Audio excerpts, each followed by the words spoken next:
Bienvenidos a este nuevo espacio de toda la isla que nos queremos encontrar con ustedes para llevarles pues actualidad palpitante, actualidad para el debate, para la opinión, pero también actualidad para el conocimiento. Y es lo que le vamos a ofrecer en esta edición. Vamos a hablar de la Fuente Santa.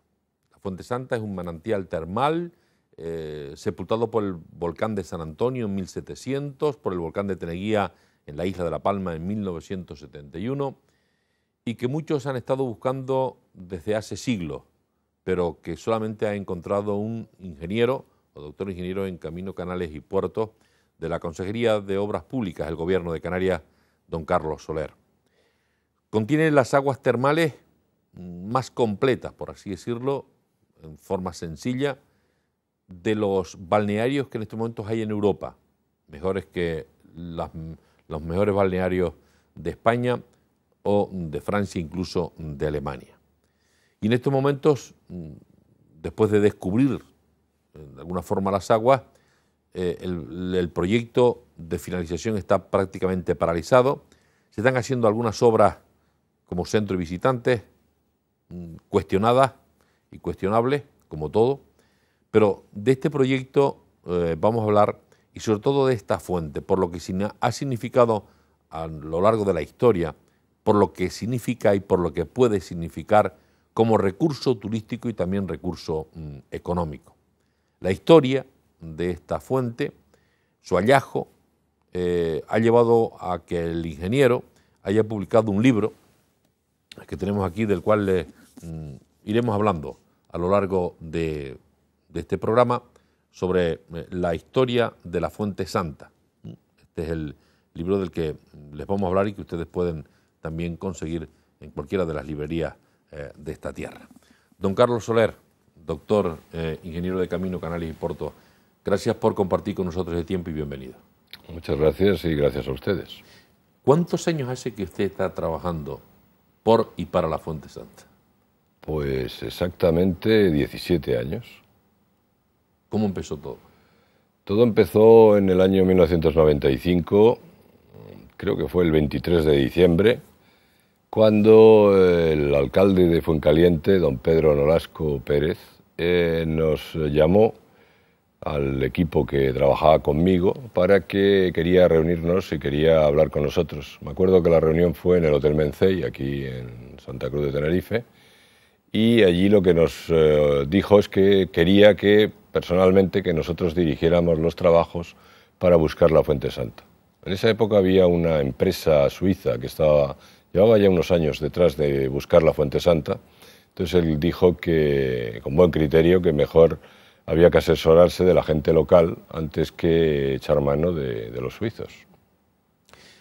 Pero ese trabajo usted lo hizo a nivel de título privado, porque después fue la consejería la que de alguna forma encargó un proyecto. No, cuando a mí el alcalde me dice que él que está interesado en que intervengamos nosotros en la búsqueda, yo lo que le dije es que lo lógico es que, como al ser yo funcionario del Gobierno de Canarias, que esto lo debería de canalizar por la Consejería de Obras Públicas.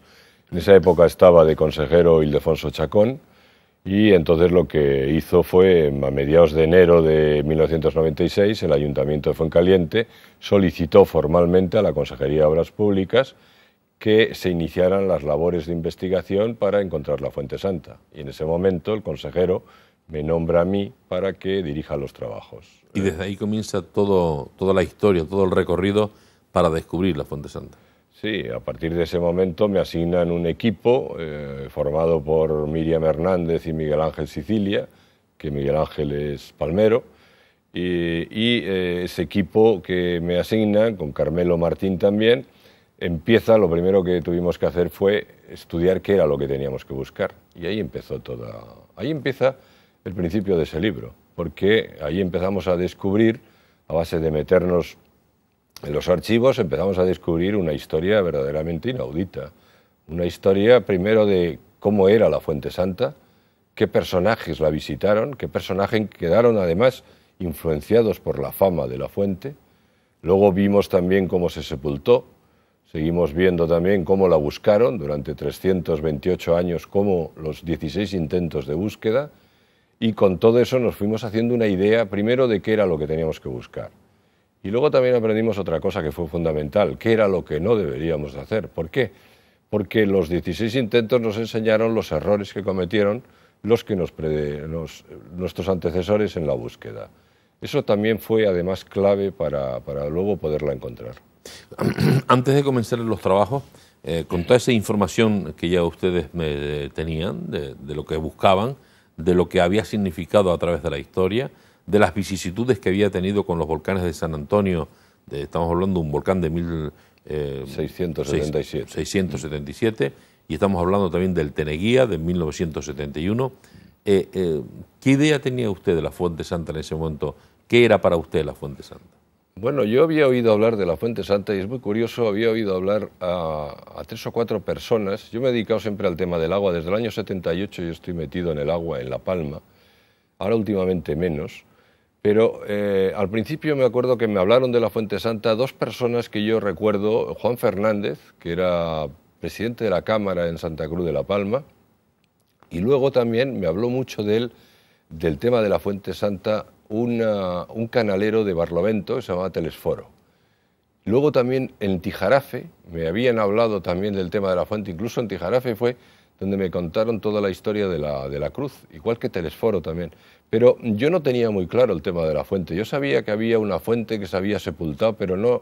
Cuando yo de repente de verdad descubro toda esta historia tan tremenda es cuando empezamos a leer los archivos de Fuencaliente, de Mazo, de los Llanos de Aridane, de Santa Cruz de la Palma, la Cosmológica. Bueno, y ya luego seguimos ampliando y hemos terminado en la Biblioteca Nacional de Madrid, en el Archivo Histórico Nacional y últimamente en la Royal de Londres, viendo unos trabajos, una carta de Robert Hooke en la que habla de la pérdida de la Fuente Santa y lo que está suponiendo para la isla de La Palma. Una carta muy curiosa porque está escrita meses después de perderse la fuente y empieza ya contando lo que se está montando en La Palma, toda la discusión sobre si hay que rescatar o no la fuente. ¿En qué época existió la fuente? La fuente nace para la historia. En verdad habría que decir, que la isla de La Palma entra en la historia gracias a la Fuente Santa, y es así como de verdad se cita a La Palma a través de la Fuente Santa.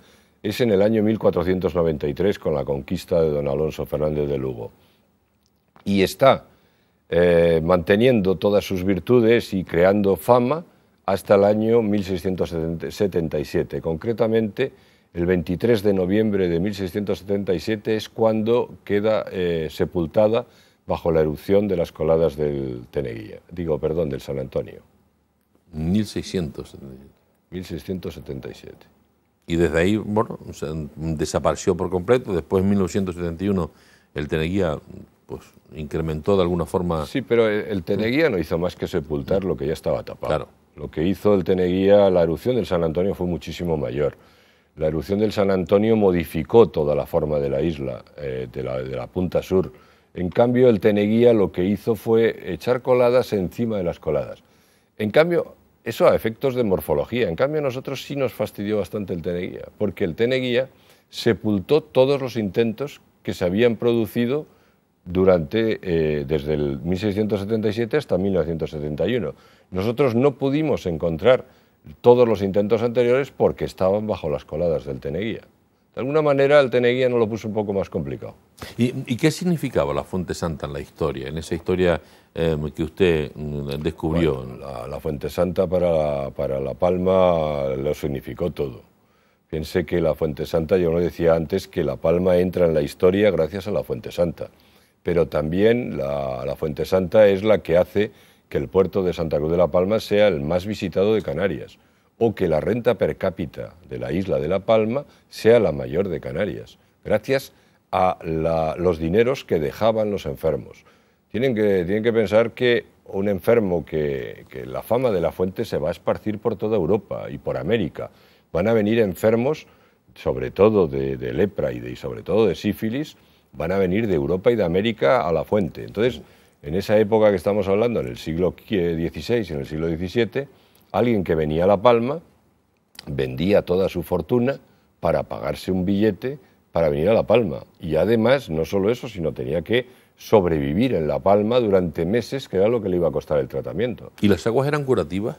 Sí, dicen que tenían una fama tremenda, una fama de curar enfermedades de piel, de reuma, de estómago y sobre todo los que en ese momento eran los azotes de la sociedad, que era la lepra y la sífilis. Luego hemos visto que la fama de la fuente no era nada exagerada. La fuente tiene una característica que es el agua es carbogaseosa, clorurada sódica. Eso hace que tenga un poder cicatrizante enorme, hace que la temperatura a la que sale también sea buena para el reuma y el hecho de tener dióxido de carbono lo que hace es que sea idónea para problemas de circulación. Por esas tres razones el agua se convierte, bueno, lo que decíamos es única a nivel de toda España y ahora mismo la mejor de toda Europa, en esas características. Lo que sí es cierto es que me imagino cuando usted maneja toda la información y se encuentra con algo que tiene que buscar, que está sepultado, que está enterrado, vamos, eso no es cuestión ni del olfato de perros especiales, ni de una brújula, ni de radares metálicos. ¿Cómo se las ingenia? Sí, fue muy complicado. Hay que pensar también cómo fueron los anteriores a nosotros. Eso es curioso porque los anteriores a nosotros se guiaban por 4 frases que se transmitían de padres a hijos y una señal que todo el mundo buscaba, que era una cruz, una enorme cruz de piedra. Bien, nosotros las 4 frases las sabíamos, las conocíamos, pero a la vista de los resultados que había dado los anteriores, pues eso y algunas dudas que yo tenía con las frases me hizo desestimarlas, lo cual no fue bueno. Bien, además luego la cruz de piedra la buscamos, nosotros hemos buscado, todos los que hemos buscado la Fuente Santa hemos buscado la cruz de piedra y nunca hemos encontrado la cruz. Al final encontramos la cruz cuando ya habíamos encontrado la fuente. Lo que hizo es que nosotros lo que basamos la búsqueda en otro sistema, en función, a la vista de que las señales no nos llevaban a ningún lado, lo que hicimos fue plantear un método científico. El método científico es, primero, no buscarla mediante un pozo, que era como todo el mundo lo buscaba, sino mediante una galería. Eso tiene 2 ventajas. La galería se puede hacer que resista mejor la inestabilidad del terreno que un pozo y además la galería permite debajo de la tierra moverse, cambiar de dirección, cosa que el pozo no permite. Entonces con eso lo que planteamos fue primero una galería y segundo vamos a buscar la fuente como poniendo el suelo de la galería justo a nivel del agua, justo por encima. De vez en cuando hacíamos excavaciones, sacábamos el agua, tomábamos muestras y con eso sabíamos si íbamos ganando temperatura y ganando sobre todo bicarbonatos. Esos eran los 2 componentes que caracterizan a la Fuente Santa. Los bicarbonatos porque tiene dióxido de carbono y la temperatura caliente. Luego, a medida que nos acercáramos al punto de su urgencia, tendríamos que tener más dióxido de carbono, más bicarbonato y mayor temperatura. Piense que al fin y al cabo, lo que digo yo siempre, estábamos un método científico que se basa en caliente, caliente, frío, frío, el juego de los niños. Y de esa manera fue como poco a poco la misma galería y los mismos datos los fuimos manejando para ir a parar donde surgía el agua de la fuente. Y llegaron. Llegamos, y cuando llegamos nos dijeron, fíjese que curiosamente, habíamos llegado con un método científico hasta allí, pero quien nos dijo que habíamos encontrado la fuente no fue el método científico, sino las 4 señales, las 4 frases que de padres a hijos habían estado transmitiendo. A la vista de un dique, comprendí que las 4 frases lo que nos estaban diciendo es que habíamos encontrado la fuente y que además la fuente se encontraba debajo de nuestros pies. ¿Y 4 frases eran? Las 4 frases eran, 2 eran de Fray Juan de Abreu Galindo, una nos daba la posición de la fuente respecto al mar. Nos decía que el agua salía tan cerca del mar que en pleamar la mar la cubría. La segunda frase nos hablaba de la temperatura y nos decía que el agua salía tan caliente que puestas unas lapas al punto se desconchaban. Y luego las otras 2 frases, que esas sí se transmiten de padres a hijos, nos vuelven a hablar del entorno de dónde surgía la fuente. Una nos dice que el agua salía al pie de un elevado risco de color plomizo y la otra nos decía que el agua manaba de un material de tan blanda naturaleza que con una lanza fácilmente se le hacían regatones. como ve, me las sé de memoria. Me las sé de memoria de las veces que me las he repetido. Pero incluso yo llegué un momento en pensar que las dos últimas se contradecían. Y por ese pensamiento desestimé las 4. Fíjense que me equivoqué, porque cuando encuentro la fuente resulta que son las 4 frases las que de repente se encajan y dicen y dan la razón a la propia interpretación de la frase. Resulta que las 4 me estaban diciendo dónde tenía que encontrar la fuente. Y me faltaba la última clave, que era encontrar la cruz. Bien, el dique, que era la clave de toda la historia, ese dique, cuando salía, atravesaba todo el acantilado donde surgía la fuente, y al llegar arriba cortaba una colada en horizontal y formaba una gigantesca cruz, una cruz de 30 metros. Una cruz que el primer intento, se lo cuento en el libro, el primer intento de encontrar la fuente, se empeñan en dejar al descubierto esa cruz. Todo el mundo buscó, y cuando digo buscó, tendría que decir buscamos la cruz en el suelo. Sin embargo, la cruz estaba en la pared del acantilado, estaba presidiéndolo todo. Lo que pasa es que nunca nadie miró para arriba. Y fíjese, enlazando con una pregunta que me ha hecho usted, una de las frases que me dijo Telesforo, el canalero de Barlovento, es que me dijo que decían que para encontrar la cruz había que tener fe y mirar al cielo. Claro, tenía razón. Había que mirar al cielo. Lo que pasa es que yo miraba al cielo hacia el oeste, viendo las preciosas puestas de sol que hay en Fuencaliente. Resulta que es que estaba al revés, estaba detrás mía la cruz. La cruz estaba presidiendo el acantilado y eso es lo que dejaron descubierto al descubierto la gente que hizo el primer intento, que fue en 1678. 10 años nada más sepultada la fuente. ¿El agua de la fuente es agua de mar? No. Es agua mezclada con agua de mar, pero agua de infiltración. Lo que pasa es que esa mezcla de las dos aguas, pasa por una zona, una vez mezclada, pasa por una zona que hay una emanación de gas volcánico, que sobre todo los gases volcánicos es dióxido de carbono, cloruro y azufre. Ese gas volcánico se diluye en el agua del acuífero. Y ese agua es la que cuando sale forma el agua de la Fuente Santa. O sea, podríamos decir que el agua de la Fuente Santa es una mezcla de agua de infiltración, agua de mar, y a la vez alterado químicamente y físicamente por las emanaciones de gas volcánico procedente de un vulcanismo que todavía sigue activo en la punta sur. Pero ese agua, por ejemplo, ahí no es un caudal para que nuestros telespectadores se sitúen. Podemos ver el depósito que se ha hecho.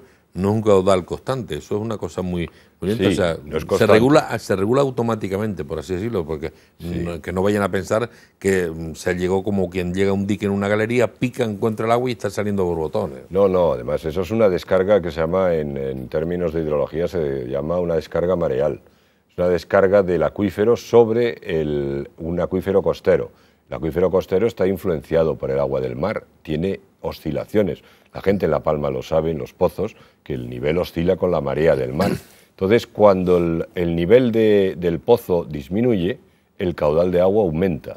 Cuando el nivel asciende, el caudal disminuye. Va variando a lo largo del día 2 veces, porque hay 2 mareas altas y 2 mareas bajas. ¿Ha costado mucho? ¿Cuáles fueron las mayores dificultades para encontrar la fuente? ¿El terreno, ese terreno volcánico? Sí, bueno, primero decirle que económicamente nosotros dijimos que encontrábamos la fuente con un presupuesto de algo menos de 500.000 euros y nos ajustamos al presupuesto. En contra de lo que se ha dicho muchas veces por ahí, fueron menos de 500.000 euros y además no se tuvo que hacer ningún modificado. Luego, técnicamente fue una obra muy compleja. Yo llevo perforados en Canarias 11 kilómetros debajo de tierra y nunca me había encontrado 200 metros tan complicados como los de la Fuente Santa. Esa complicación, esa inestabilidad del terreno, eso es lo que echó para atrás a todos los que nos precedieron. Los 16 intentos tuvieron que dejarlo debido a la inestabilidad del terreno. Y eso nosotros, cuando empezamos, lo sabíamos. Por eso, lo que hicimos fue no hacer un pozo, como habían hecho todos ellos, sino hacer una galería. Pero complicado, complicadísimo. Ya le digo, había semanas que no avanzábamos ni un metro. O sea, era tremendo. Había que ir inyectando por encima del techo para hacernos una bóveda de hormigón armado para poder excavar por debajo. Ha sido una obra, le digo, muy compleja, porque además dentro de la galería estábamos a más de 50 grados de temperatura y con emanaciones de dióxido de carbono. Había días, depende del día, había días que el dióxido de carbono nos llegaba hasta la cintura. A partir de la cintura, y eso que teníamos ventiladores, cuando uno bajaba el mechero, a partir de la cintura el mechero se nos apagaba. Entonces, han sido unas condiciones terribles, muy duras, y que además la gente que trabajó, la verdad es que era para quitarse el sombrero el trabajar en esas condiciones. ¿Qué profundidad tiene la galería actualmente? Más o menos 200 metros. Tiene un ramal recto de 167 metros, una galería principal de 167 metros y luego un ramal hacia la derecha, arrancando en 45 de unos 33 metros, que da en total unos 200 metros de galería. ¿En cuántos años hace que...?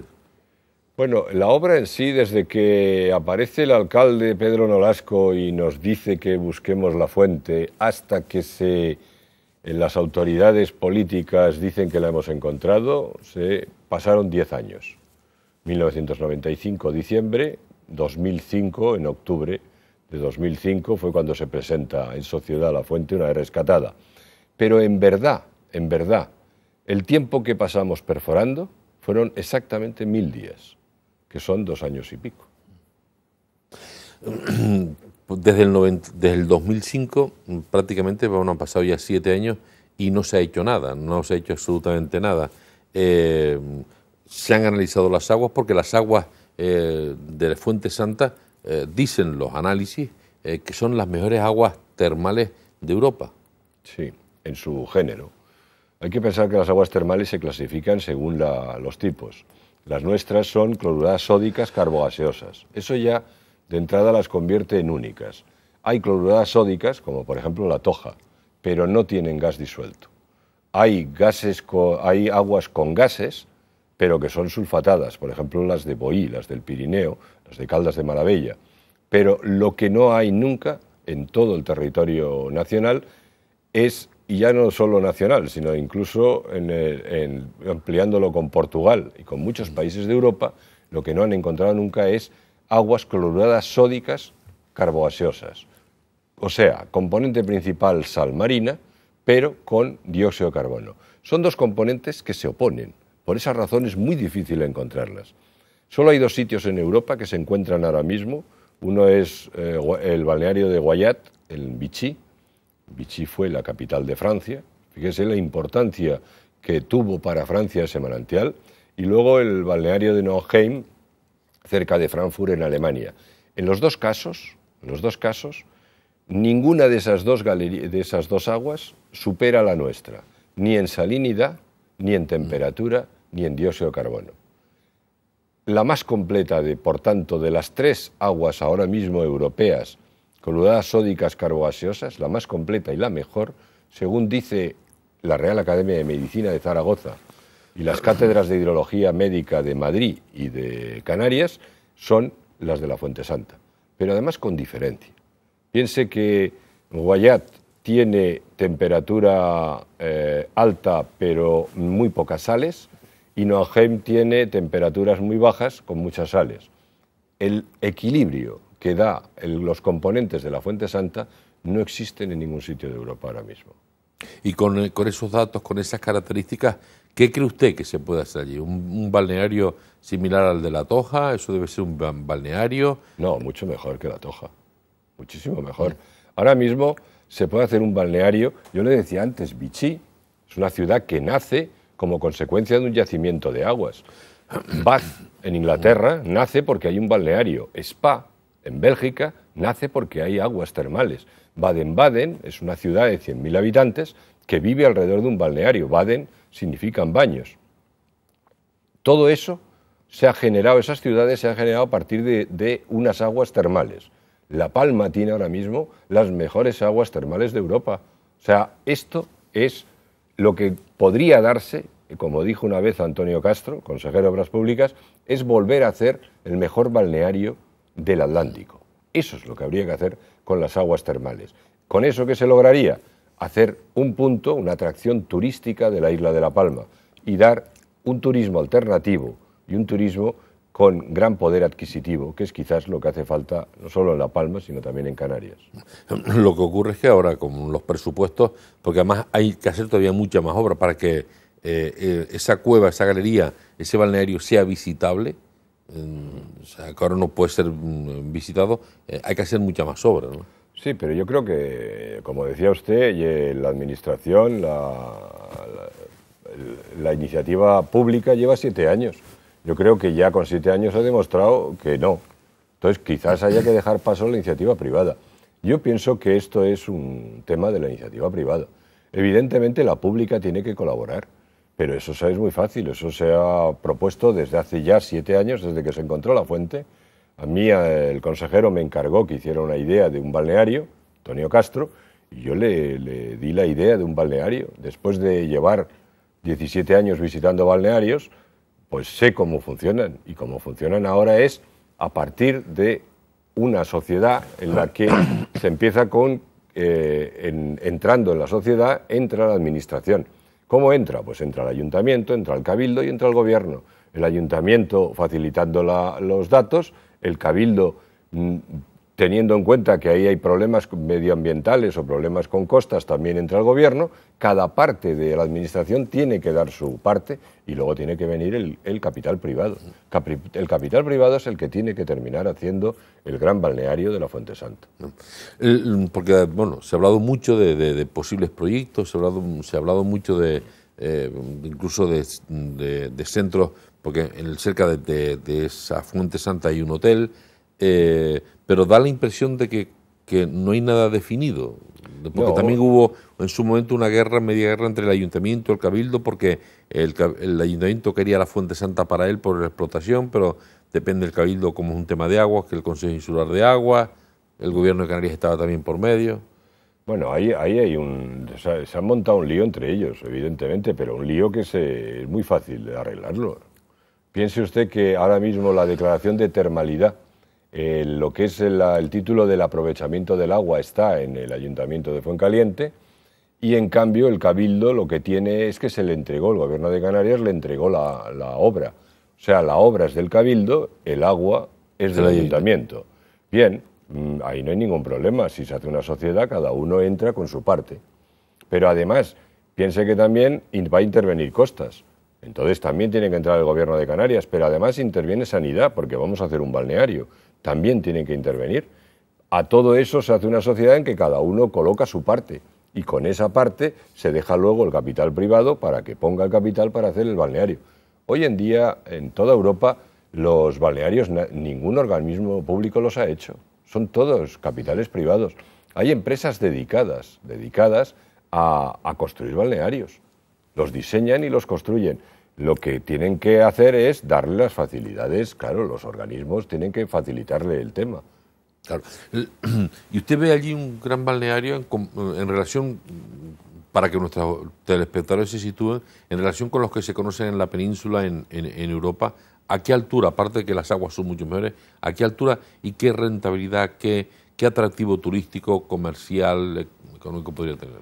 Sí, en el libro cuento que hay uno de los intentos, o sea, los intentos por buscar la Fuente Santa han sido los han movido muchos intereses, desde el interés espiritual hasta el interés pues por estar enamorado de la persona que quería buscarlo y creerse que él tenía que buscarlo, pero hasta el interés económico nada más, el que lo hace porque quiere ganar dinero.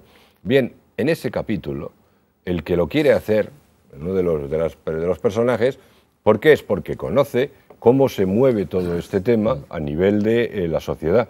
Hay un grupo de gente que a lo largo de todo el año va de balneario en balneario. Imagínense estos balnearios, llega el invierno y en esos momentos lo que les falta en toda Europa es un balneario con una temperatura como la de Canarias. Eso es lo que no se ha ofrecido nunca. Que Canarias ofrezca un balneario, eso no lo intentó hacer Gran Canaria en el año 20, pero al final fracasó, porque no tenía las aguas. Si le damos el clima de Canarias, el sitio tan impresionante como es el de Fuencaliente, y además lo que le hacemos es ofrecerle unas aguas de esa calidad, pues entonces tiene que ser un éxito, evidentemente. Entonces, todo lo que se tiene que hacer alrededor del balneario es emplearlo en el sitio en el que está. El sitio tiene una belleza impresionante, una agresividad tan asombrosa que es bonito solamente verlo. Entonces, lo que hay que hacer es aprovecharse de todo eso. Hay que hacerlo de tal manera que no se afecte al paisaje. Entonces, hay que jugar mucho, como hacía César Manrique, con el subterráneo, y más en coladas de Malpaíses, que es fácil excavar. Ahora bien, el problema de los terrenos de la Fuente Santa es que tienen problemas que todos los intentos los han encontrado, se caen las cosas. Entonces hay que saber construir ahí. El problema está en que quizás no se sepa bien, pero aquel que sepa cómo se construye, lo que tiene que hacer es un balneario que sea respetuoso con el paisaje, y eso se puede conseguir. Claro. En el libro cuenta esto y muchas más cosas, ¿no? Sí, en el libro he contado, claro, yo es que piense que a medida que yo me iba enterando de todos los intentos, me iban asombrando las historias. Entonces lo que me fui anotando, me iba anotando las historias, me iba haciendo un resumen. Yo este libro quise que lo escribiera Alberto Vázquez Figueroa, que es amigo mío y nos conocemos hace muchísimos años, y yo le iba mandando los resúmenes, y al final, cuando le dije, Alberto, he encontrado la fuente, ya puedes escribir el libro, me contestó eso de, bueno, pues si la has buscado tú y la has encontrado tú, lo lógico es que lo escribas tú. Me dice, los resúmenes que me has mandado están bien, dice, ponlo en forma de libro. Entonces lo que hice fue someterme a unas clases particulares de cómo escribir una novela. Yo había hecho ya algún intento, y Alberto me dio unas clases de cómo escribir, me dio unas recomendaciones, los seguí, y ese es el libro que... Y siempre, además, no un tratado histórico, porque no quiero aburrir, ni... Lo que quería era que la gente en La Palma, sobre todo, supiera la historia, entonces por eso lo convertí en novela. Tienen que pensar ustedes que esta historia, ha habido todos esos intentos, cada vez que alguien ha buscado la fuente, de alguna manera ha resucitado a todos sus antecesores. Los ha vuelto a poner en el candelero. Bien, ¿qué es lo que pasa ahora? Nosotros la buscamos, resucitamos a todos, aprendemos de ellos, pero la encontramos. Luego ya nadie más va a buscar la fuente. Claro. Eso significa que hemos condenado al olvido a todo el mundo. Entonces yo creo que era justo dejarlos por escrito todos los intentos y que esa documentación no se perdiera. ¿Y sobre la Fuente Santa hasta este momento está todo dicho en el libro? No, que va. Yo ahora mismo haría 3 capítulos más. Hay un capítulo precioso, que es el de Álvar Núñez Cabeza de Vaca, que está en la isla de La Palma, cuando el conquistador de Uruguay, Paraguay y Argentina, don Pedro de Mendoza, viene y se muere, no llega a tiempo para curarse en la fuente y se muere. Ese es un capítulo que habría que escribir.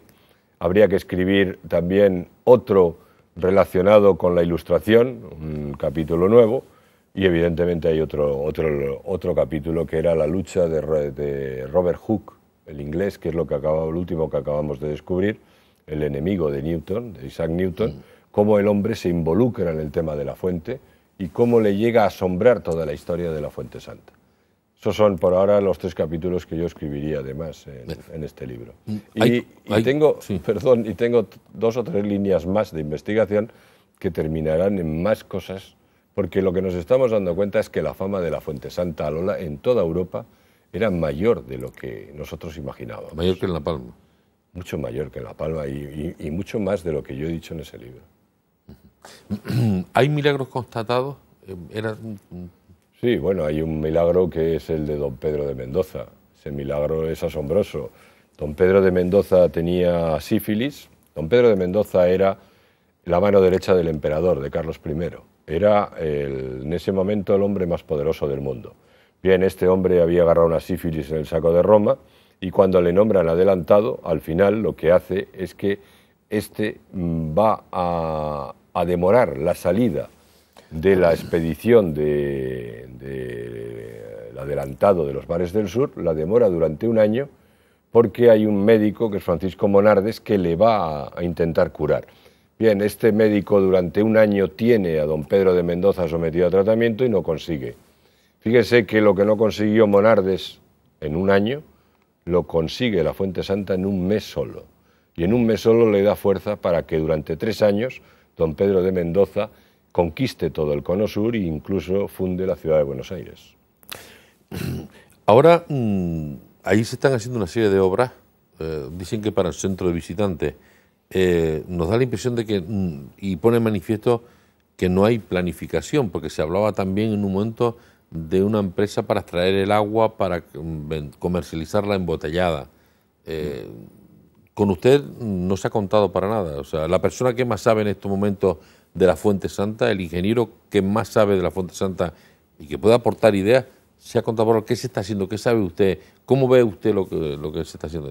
Bueno, yo lo que he visto es que primero el ayuntamiento y después el cabildo han intentado hacer algo con la Fuente Santa, pero no tienen muy claro el qué. Como dice usted, primero fueron una embotelladora, ahora es un centro de visitantes. No está nada claro qué es lo que quieren hacer y me parece mucho palo de ciego, pero el problema no es que se pierda el tiempo en cosas que no se deberían de hacer y no se hagan las que habría que hacer, que lo que hay que hacer es un balneario. No, el problema no está ahí, el problema está en que estropeen el emplazamiento, porque van a hacer de hecho ya han empezado a romper todo lo que es la entrada de la fuente, incluso un cuarto que estaba mimetizado y que Costas lo había autorizado. Bien, todo eso ha sido una pena, todo ese destrozo, pero además, ¿un destrozo para qué? Para hacer un centro de visitantes. Ese centro de visitantes tiene muy mal futuro. ¿Por qué? Porque no se han dado cuenta que no se puede apoyar nada rígido en ese material, porque todo está asentando. Piense que debajo de donde van a hacer el edificio puede haber 200 o 300 metros de material de relleno. Todo eso está asentando. Cualquier cosa que uno ponga arriba, como no lo sepan hacer, se va a rajar completamente. Yo creo que ese sitio es el idóneo para hacer un balneario en el que además tenga varias vertientes, un balneario que sea lúdico, que sea capaz de entretener a una familia durante un día, una familia completa. Luego que sea también, que dé la salud y que dé la belleza y que dé esos tratamientos que se necesitan. Luego que sea capaz también de explicar la historia de la Fuente Santa. Eso es un aspecto importantísimo. Un balneario que tiene una historia como la que tiene la Fuente Santa es un balneario único a nivel, ya no digo de Europa, a nivel mundial. Y luego lo que tiene que dar es la espectacularidad del paisaje y la espectacularidad de poder de poder desenterrar las charcas antiguas, la dedicada a San Blas y a San Antonio, a San Lorenzo, San Blas y San Lorenzo, sacarlas al descubierto y que la gente se meta dentro de un túnel y se pueda bañar debajo de tierra en las mismas charcas donde se bañaron hace 300 años los enfermos que venían a visitarlo. Eso es hacer las cosas bien. Eso es lo que yo opino. Ahora, evidentemente, parece ser que el ayuntamiento y el cabildo no opinan lo mismo. Quizás por eso es por lo que a mí me han sacado de todo este tema y me han aparcado. Yo te llevaba una labor de investigación también para ver qué caudal de agua había que sacar, también me lo cortaron a la mitad y ahora todos esos estudios los han asumido ellos. Son decisiones políticas y son decisiones de ellos que sabrán en qué se basan y por qué las han hecho. Claro, pero lo que sí puede ser triste para muchos es que usted, que en este momento que ha sido el que ha descubierto la Fuente Santa, que ha trabajado, que conoce toda la historia, que ha visitado, porque yo dudo de que algunos de los que están en esa comisión conozcan otros balnearios, que ha visitado muchísimos balnearios en España, en Europa, que viene ahora de Azores, de conocer también algún balneario, pero que nada tiene que ver con el balneario de La Palma. Lo lógico es que a usted se le consultara, lo lógico es que se cambien impresiones y además definir un poco qué es lo que se quiere hacer, incluso en forma de base, porque hemos visto una retroexcavadora trabajando y ha roto parte de la entrada a la cueva, ¿no? Ha roto... Sí. Hay una estructura de hierro ahí que asoma, ¿no? Sí, yo he visto también esas imágenes y han roto la boca de entrada. No sé, ellos sabrán por qué, porque además esa rotura de la boca puede debilitar lo que hay por detrás. Yo lo sé porque la he construido.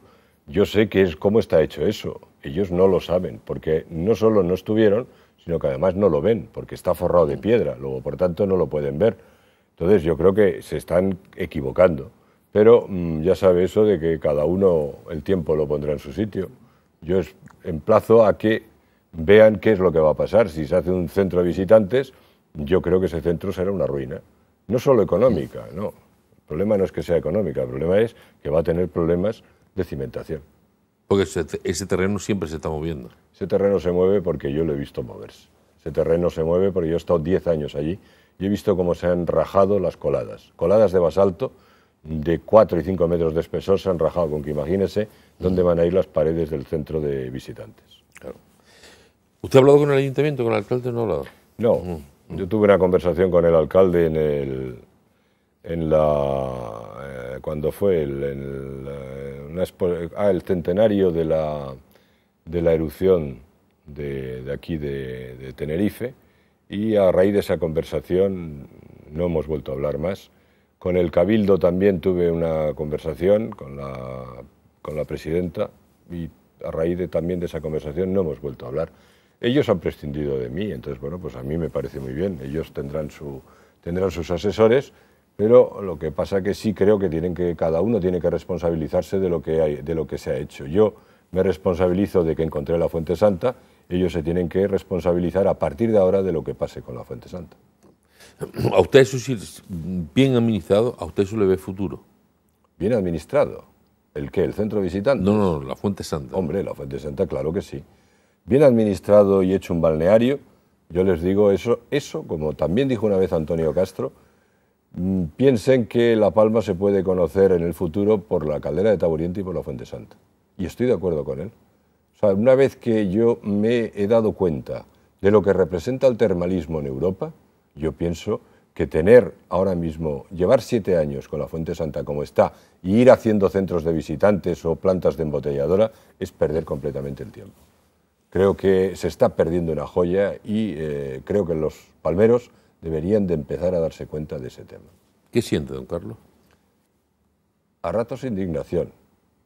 Por otros, no sé cómo explicárselo. Es una sensación difícil porque me ha costado, es una labor muy grande para verla ahora romperse. Estas imágenes que se han visto, que las vi el fin de semana pasado, a mí la verdad es que me han causado un daño, pero lo que pasa es que pienso que todo es reparable.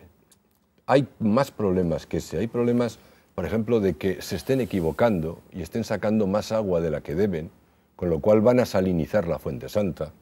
Ese problema sí sería mucho más grave que no romperle la boca a la fuente. También creo que, sobre todo, lo que me indigna es el tiempo que ha pasado, y el tiempo y los palos de ciego que se están dando, y más en una joya como es esta. Pues esperemos que las autoridades competentes de alguna forma reflexionen. Siempre he dicho que lo más lógico, como usted muy bien apuntaba, en el entorno de esa Fuente Santa, de ese tesoro que tienen los palmeros, debía haber una fundación donde efectivamente yo creo que deben estar implicados todas las administraciones que tienen responsabilidades, Ayuntamiento, Cabildo, Gobierno de Canarias, Gobierno Central y por supuesto también la iniciativa privada, y más en la época en que estamos donde la administración pública no tiene un duro, la iniciativa privada, pero sí teniendo claro qué es lo que se quiere hacer, cómo se quiere hacer y en qué fase se quiere hacer, y para eso lo mejor hubiera sido lo mejor haber visitado los balnearios que hay por España y por Europa para copiar ideas, para ver posibilidades, y nos encontraremos con que muy pocos tienen centros de visitantes. O sea, además, si el centro de visitantes poco puede ofrecer, si la gente no puede utilizar el agua o no se la puede llevar o no se puede bañar, ¿no? Claro. Porque además hay una cosa clarísima, la Fuente Santa no se puede visitar. No, tal y como está la Fuente Santa no se puede visitar. La Fuente Santa se ha visitado porque se hizo unas jornadas de puertas abiertas. Fíjese, en un año que la tuvimos nosotros, en un año la visitaron, poníamos traductores en francés y en inglés, la visitaron 5.000 personas, que es muchísimo. Pero la visitaron porque lo que querían era coger agua. Pero ahora eso como centro de visitantes no se puede hacer, porque tiene que tener unas normas que además interviene industria, interviene sanidad, y ahora mismo, por ejemplo, lo que está claro es que tiene que tener una galería de entrada y otra de salida. Eso supone una inversión de otros 500.000 euros como poco para hacer la galería de salida. O sea, como dice usted, un centro de visitantes en los que se enseña el agua pero no se puede tocar ni bañar, ¿para qué sirve? Para nada. Se puede vender la historia, se puede contar la historia, se puede vender mi libro, pero eso no es. Eso no es la Fuente Santa, eso es, pues no sé, como aquel que va a comprar un caballo y se queda a la mitad con un pónei, no. Lo que hay que hacer es tener el pura sangre, que es lo que es la Fuente Santa. Piensen ustedes, fue el mejor balneario del Atlántico, y a eso hay que volver. Pues don Carlos Soler, muchísimas gracias y ánimo. A ver si entre todos vemos lo que verdaderamente debe ser la Fuente Santa en la isla de Palma, ese balneario, esa fuente referente en toda Europa en cuanto por la calidad de las aguas termales y porque yo creo que se lo merece así. Muchísimas gracias. A ustedes. Y a ustedes, amigos telespectadores, gracias por compartir con nosotros este tiempo. Volveremos en otro momento con otros asuntos de la actualidad. Les dejamos con nuestra programación.